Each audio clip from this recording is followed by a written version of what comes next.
早晨蘇格蘭，我哋今日老早起咗個大早，就係喺 Campbelltown 揸去嗰個唔識讀嘅碼頭 Kenna Craig Ferry Terminal， 搭船去呢個我其他團友最喜愛嘅艾雷島啦。跟住我哋今朝個船程係2個鐘嘅，泊低嘅車咧就可以去上層坐㗎啦。跟住船上邊咧就有小食部，咁再上多層咧就有個真係好似餐廳咁嘅嘢，係有熟食可以食嘅。咁然之後咧，我哋船就完咗啦，到咗艾雷島，我哋而家就率先去第一間酒廠。我哋而家就嚟到呢個 Outback 嘅酒廠啦。我哋瞬間係阿伯戰敗咗，而家嚟到Lefroy，因為阿伯咧佢哋就話今日唔開啊 private event。咁今日嗰個 private event 應該係嗰啲類似 staff 嘅慶功宴咁樣。咁跟住乜都冇得食，跟住 shop 又唔開，好大風啊！咁所以我哋而家就轉戰Lefroy啦。唔得啦，唔得啦，唔得啦！好好天啊！我哋喺 Lefroy 個 bar 裏邊 settle down 咗啦，因為咧今日好多團友咧都係有 Lagavulin 嘅 event join 嘅，咁但係咧我同 Y 就冇 join，咁所以我哋就可以靜靜地喺度飲下酒，同所有其他 distillery 嘅 bar 一樣啦。呢度都係有 fight 可以叫，或者可以逐杯逐杯咁叫嘅。仲要佢啲單桶咧係一啲都唔貴，同埋咧我哋遇到我哋2年前嚟 Lefroy 個 tour 嘅時候嘅其中一個 tour guide，跟住佢仲要記得嗰年係有一堆香港人又嚟咧，就應該係我哋咧，所以佢記得我哋。佢好似都幾開心啊！遇到我哋呢度啲人真係好 nice 好 friendly。大店咯，呢度係有 free 嘅 coffee 同埋咖啡可以飲㗎。佢仲會見到冇乜就會去 refill 㗎咯。我想講今年Lefroy多咗好多嘢買咯個 shop。我哋上次嚟嘅時候咧 ，Fest 嘅 T-shirt 係有3、4、5款咁樣啦。咁今年咧好似得1款嘅啫。咁但係咧就多咗牛仔褸啦、hoodie 定唔知冷衫啦，跟住有一件好似羽絨咁嘅厚褸啦，跟住有一件厚啲嘅防水褸啦，佢卡勁多嘢啦。呢個美妙有趣嘅蘇格蘭呢，就係咁噶啦，明明頭先嚟嗰陣呢，仲係勁好天，走嗰陣呢就變咗落雨天噶啦。下一個行程呢，我哋就嚟到 Lefroy 隔離嘅 Lagavulin 啦，同樣呢，都係屬於 Diageo 嘅 Lager 呢個 shop 呢都係好多嘢買的，有各類杯啊、蠟燭啊，仲有酒啊、衫啊咁啦。咁行入啲呢，就有呢個休息嘅地方。其實我哋都唔知呢個係用嚟做咩㗎，一個人都冇啦。然後櫃裏邊咧就有啲真係好飲嘅舊Lager啦，咁但係咧就得個睇字，真係想飲嘢咧就要去隔離嗰棟嘢啊，推門出去，再推門入去就係佢哋嘅 Malt Mill Bar 啦，唔算好大啦，但係個環境咧都幾 cosy 嘅。可惜嘅就係咧可以飲到嘅嘢咧係完全唔吸引㗎。Lager嚟講咧2年前嚟嘅感覺係咧性價比好低啦，今次再嚟咧感覺係完全冇變㗎。佢哋啲嘢咧係真係好貴好貴啦，咁所以咧我哋睇完個 menu 就走咗了。跟住同大家介紹翻我哋今晚嘅 Airbnb。The Big House 同埋相連嘅 The Wee House。The Big House 咧有3層，地下係廚房同埋飯廳，蒸焗微波爐、洗碗碟機咧就一應俱全㗎啦，仲有海量嘅餐具。1樓咧就有個 Family Lounge 可以圍爐傾下偈飲下嘢，同層咧就有個廁所，有得沖涼。另一邊咧就係一個有套廁嘅主人房。2樓咧有另一個廁所，仲有2間雙人床嘅房，同埋1間碌架床房。Big House 有個後門出去，有個 Outdoor Garden 咁嘅，有張野餐台俾大家出去坐下 chill 下，係真係凍嗰隻 chill。跟住咧就可以嚟到 The Wee House 噶啦，地下咧係一個超級無敵大嘅 Open Kitchen 加飯廳客廳，然後就係1樓走廊位咧有呢張奇異嘅凳啊。咁跟住咧就係我哋專登 request 咗要單人床嘅雙人房1號同埋2號。做緊咩？同埋一個廁所，其實樓下仲有一個廁所㗎，但係我就影漏咗。至於另外其他詳細嘅資訊呢，大家可以上佢個官網度睇嘅，直頭有晒 floor plan 咁呢，又寫晒有啲咩配置啦。咁條 link 呢就放喺 description box 度俾大家啦。早晨蘇格蘭，今日去 join 喺 Islay 嘅第一個 tour 嚟到 Bruichladdich join 佢哋嘅 warehouse tasting 啊。拉迪呢間酒廠咧係一個傳奇故事嚟嘅。2000年初咧俾一班 local 嘅地主同埋一位 base London 嘅酒商買咗啦，從此以後咧就改變咗呢間酒廠嘅故事啦。Islay Distillery 咧一定要有 peat 酒，咁所以咧佢哋有 Port Charlotte，咁然後佢哋覺得咧 Islay 唔一定要做 peat 噶嘛，咁所以咧佢哋就做咗 Bruichladdich 咋。然後咧就有人話啦，拉迪唔識做 peat 嘢啦，於是咧佢哋就出咗最勁去到309.1 ppm 嘅 Octomore 啊，講緊其他 Islay 酒廠咧個 ppm 都大概只係40到60左右嘅啫。呢3條 production line 咧就一路延續至今啦。關於呢間酒廠嘅故事咧，大家就可以去揾一套叫做 Water of Life 嘅 documentary 睇啊，當中咧詳細咁講述咗佢哋嘅故事，睇完咧係令到我中意多咗間廠嘅。跟住我哋今日 join 嘅 warehouse tasting 咧係會送一個盒啦，裏邊咧就有一隻杯同埋3個樽仔俾大家裝翻啲飲唔晒嘅酒啊。跟住咧就會嚟到佢哋嘅 Dunwich warehouse 啦。今日咧係會有3桶酒飲啊，仲有得玩真 draw from cask 啊。佢哋真係超到爆嘅，基本上咧係任得我哋玩嘅。個半鐘飲完酒咧就可以出翻嚟 shop 度購物啦。建議大家咧 tour 完咗先買嘢，因為好多酒廠咧都會有額外 discount 俾 join 咗 tour 嘅人㗎。咁因為咧拉迪咧係有3條 production line 啦，咁所以咧大家係會見到有海量嘅酒可以買嘅。咁跟住咧就有今年啡西蘭件 T 啦，咁就勁醜樣啊！呢件 T，點將字印晒落去，仲全部都唔同字體啊！呢件咧同 Patagonia crossover 嘅褸咧係勁靚嘅，咁但係咧1900幾蚊咧我就買唔起啦。呢個係咩嚟㗎？其實有冇啲眼鏡布嘅？this 哦，笠住條頸。係啊，拉迪咧佢哋另一個特色咧就係隔一排咧會出一支叫做 Valinch, 今次咧我哋就遇到第78支啊，係一支 Riversault Cask 即係加烈葡萄酒桶啊。除咗呢支之外咧 Handfield 就仲有另外一支 Port Charlotte 啦，咁就包保一定有一支啱你飲嘅。早晨蘇格蘭，我今日早晨咗未啊？我已經唔知自己做緊咩嚟㗎。我哋頭先去 Bruichladdich 啦，而家就嚟到呢個。我喺邊啊？喬高文嘅酒廠，我哋應該係 book 咗一個 tour 加 tasting 嘅。我哋啱啱求其食咗個三文治，哇！而家就喺喬高文間 shop 度啦，超大啊間 shop。Fest 嘅 bottle 係9年嘅 Madeira Cask。Very rarely in Scotch do we ever get the ability to put this in front of everything else. Okay. On Islay, we have a very unique perspective on making whiskey. In Scotch in general, 151 distilleries open. Before the end of this year, we'll be at 153. 3 of those have the ability to control and be responsible for every part of the process in terms of growing an ingredient to then use to distill, mature, and then bottle on site. We're going to start by looking out here. Some of our fields of barley, okay? 喬高文咧係一間 single farm distillery 啊，正如頭先 tour guide 講啦，佢哋係咧由種麥開始咧就自己搞噶啦。大家嚟 tour 咧就可以由佢哋嘅麥田開始睇啦，跟住咧就會見到佢哋做 floor malting 嘅 malt house、mash tun 同埋 wash bag， 跟住咧就係佢哋對 still， 係啊係得一對㗎咋，同全個 Islay 年產量最大嘅 Caoila 比咧，年產量最細嘅喬高文咧係連佢哋嘅1/10都未到嘅，係600萬 lit 同埋46萬 lit 嘅分別啊。tour 嘅最後一個景點咧就係佢哋嘅 warehouse 啦，跟住咧就會出翻嚟 shop 呢度咧同時都係佢哋嘅 tasting bar， 就行一個立飲嘅概念。Souvenir 咧就真係間廠都越嚟越多嘢賣㗎啦。呢度 in case 大家唔想買酒飲咧，係仲有好多啲 local 嘅 product 嘅，即係例如有啲頸巾啊、香薰蠟燭啊、枕頭啊，跟住呢度有堆What is this？ 哦，蠟燭啊，跟住有啲沖涼液啊、hand cream 啊、body wash 啊，咁樣都可以買㗎。咁所以咧，如果唔想飲酒嘅朋友咧，都係可以喺度買到嘢嘅。成個輪 set 㗎。係啊。Hello。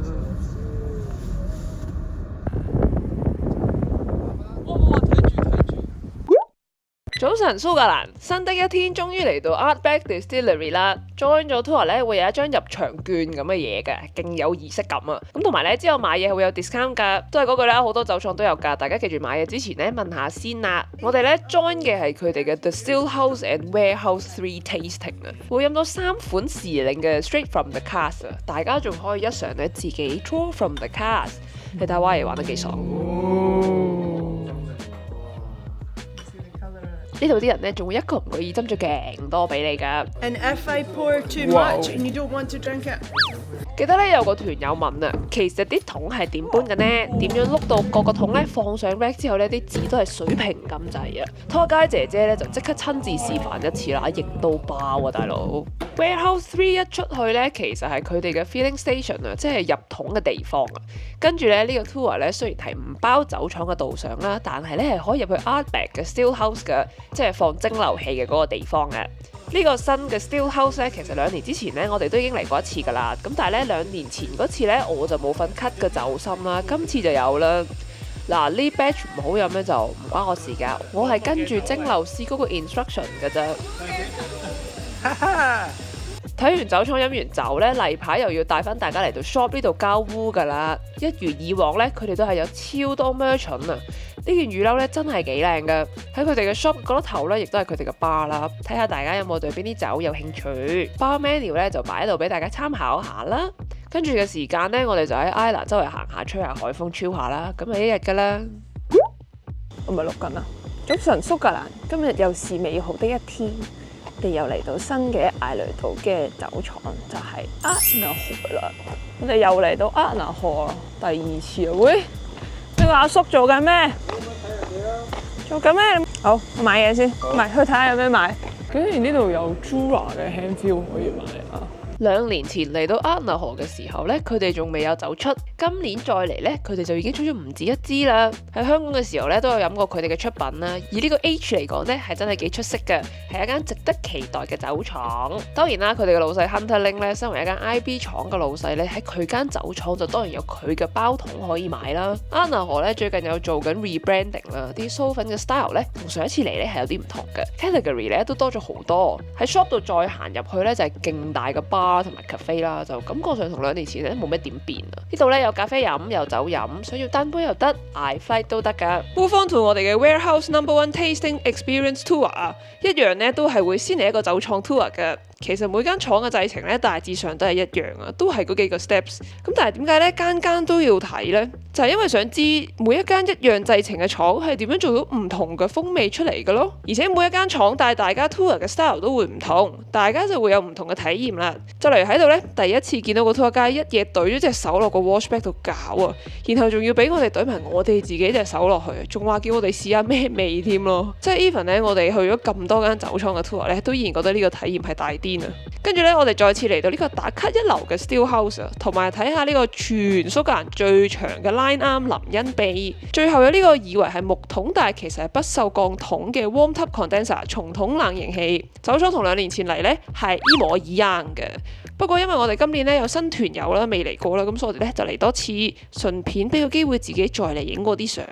tour 之後咧就係 warehouse tasting 啦。今日我哋會有4杯又係 draw from the cask 嘅可以飲，因為呢幾日咧天氣都比較凍啊，咁所以 tour guide 咧就建議我哋可以用隻手包住隻杯 warm up 翻啲酒，咁樣咧個風味就會再出啲噶啦。飲飽食醉之後咧簽埋個名啊，我哋 Adna河嘅體驗就圓滿結束了。食完 lunch 之後咧，我哋就去咗下一場 Bowmore Cask Discovery Warehouse Tasting 啊，會嚟到佢哋由1779年用到而家全蘇格蘭最古老嘅 Dunwich Warehouse No.1 Vaults 啊，跟住 tour guide 試3款 draw from cask， 飲完都未夠喉咧，就可以再去佢哋嘅 bar 度繼續飲噶啦。想講咧，佢哋呢度真係勁多好嘢飲啦，基本上咧佢哋出過嘅酒都係可以喺度飲到噶，就算你眼闊肚窄或者唔夠時間飲晒咁多杯咧都唔緊要噶。呢度仲可以幫大家免費升級啊，入落樽仔度俾你拎走翻屋企慢慢嘆啊。早晨蘇格蘭，好大風。我哋而家喺 Lefroy 嘅 tour 嘅中間啊。其實今朝老早就開始咗噶啦，但係因為今朝咧個 tour 係睇酒廠嘅，而酒廠咧係不能夠拍片嘅，咁所以而家先同大家 roll 個機。咁跟住今個 tour 嘅下半橛咧，我哋就會行去唔知邊度有個 picnic 啊。跟住我哋而家咧就 grab 咗我哋嗰個 lunch box， 咁跟住咧就行去唔知邊度 picnic 啦。但係今日係頗凍同埋頗大風，同埋今日係咪有藍天㗎？Lefroy 呢個 tour 咧係我哋成個 trip 裏邊最得意嘅一個啊，會由朝早11點咧一路玩到晏晝4點。酒廠 tour 之後咧係一個小 hiking 啊，hike 去野餐嘅地方。然後我哋而家行緊去邊度 picnic 咧，就唔劇透俾大家啦，留翻個驚喜俾會參加嘅大家啦。總之咧就係一個非常驚喜而且有趣嘅體驗，而且當然就係一路食一路飲噶啦。食飽之後咧就會行翻酒廠，大家入酒廠之前呢，一定會喺馬路另一邊見到呢嚿嘢嘅，一路以為係呢啲農夫嘅建築物啊，定係啲以前嘅屋嘅遺跡啦。一問個 tour guide 先知啊，原來呢嚿嘢咧都係關 Lefroy 事嘅。呢嚿石頭建築物咧原來係用嚟紀念 Lefroy 200週年啊，仲要原來咧係專登揾咗一位砌石嘅 artist 嚟整嘅，成嚿嘢咧都係靠石頭同石頭自己互相頂住大家而整成嘅，一滴膠水都冇用過嘅。picnic 完呢，就其實只係去咗呢個活動嘅一半啊！我哋仲有2個節目啊。首先咧會翻到佢哋嘅酒廠，去 Warehouse One 又有 Draw from Cask 可以飲啦。我哋個 tour 嘅 last 咧就會有個 bottle 嘅，咁會有張 label 啦，咁就寫上個 bottle number 同埋你個名啦，然之後就自己黐啦。OK， 非常之好嘅，哇！睇下先啊。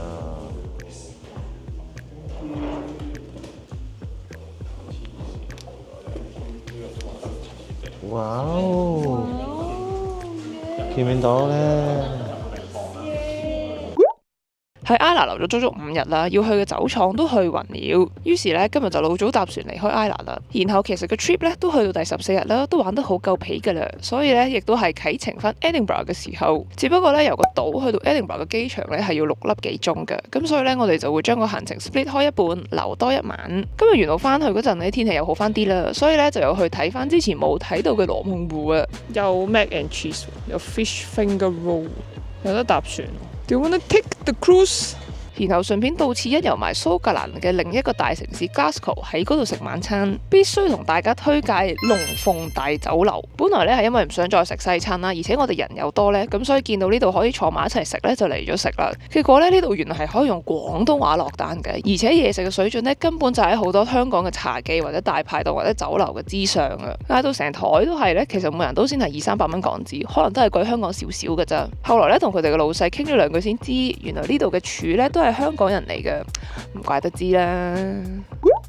尋晚咧，其實我哋係住喺 Glasgow 隔離嘅小鎮 Stirling。朝早冇咩做咧，就喺附近行下，欣賞下啲古老建築。然後就係點解要住 Stirling，就係因為想去多一間廠啦。仲要咧係終於都 reopen 嘅傳奇 Lowland 酒廠 Rosebank。Rosebank 喺1993年停產嘅時候係屬於 Diageo 旗下，間廠一路去到2017年就俾同時擁有 Glengoyne 同埋淡都嘅 Ian MacLeod Distillers 買咗。一輪裝修後，喺2023年終於重新開始蒸餾新酒。因為我哋去嗰陣咧就仲未有酒出，咁所以咧我哋都係諗住嚟八卦下，睇下開翻之後係咩樣，就冇特別 join 啲咩 tour 啦。翻新嘅時候咧，佢哋似乎係專登喺2棟舊嘅城屋中間起咗間新嘅玻璃屋做間 shop 啊。裏邊咧係真係好大好 modern 噶，只不過咧佢件 T 出呢隻色咧就真係難搞啲咁咯。早晨愛丁堡，今日係離開愛丁堡嘅一日，瞬間我哋已經喺機場啦。而家係今日唯一最冇嘢做嘅一刻咯，就係排緊隊等 check in。我哋同樣都係搭呢個土耳其航空去 Istanbul 度轉機，跟住就再喺 Istanbul 度翻香港。我想講愛丁堡機場垃圾屎都頂，佢連我稱一稱個行李有幾重都要我俾1磅，即係要俾10蚊，拒絕俾錢。好啦，就係唔知點解坐得後啲咧，都要俾人趕咗落去行樓梯再上機啊。Anyway， 14日蘇格蘭之旅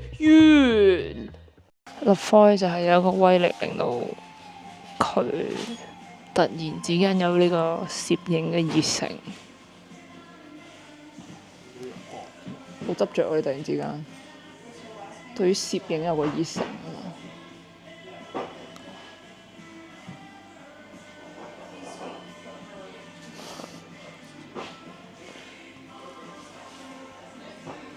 冇咗陽光啦，而家。